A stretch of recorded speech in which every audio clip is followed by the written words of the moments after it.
هشرح حكم مباراة الكلاسيكو بين ريال مدريد وبرشلونة. البطاقة الحمراء لتشيزني حارس البارسا في الشوط الثاني. وجاءت البطاقة الحمراء المباشرة لحارس برشلونة بعد أرقلة كيليان مبابي نجم ريال مدريد من خارج منطقة الجزاء وهو في طريقه إلى المرمى.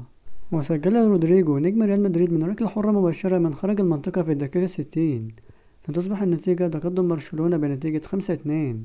وتقدم برشلونة ضد ريال مدريد بنتيجة 4-1 في الشوط الأول، وأضاف رافينيا الخامس في الدقيقة 48 قبل أن يقلص رودريجو الفارق في الدقيقة 60، وسجل أهداف الشوط الأول كل من كيليان مبابي لصالح ريال مدريد في الدقيقة الخامسة من عمر المواجهة، قبل أن يعود برشلونة بثلاثية عن طريق لامين يامال وليفاندوسكي ورافينيا وبلدي في الدقيقة 22 و36 و39 والدقيقة 45 في الوقت بدل ضايع.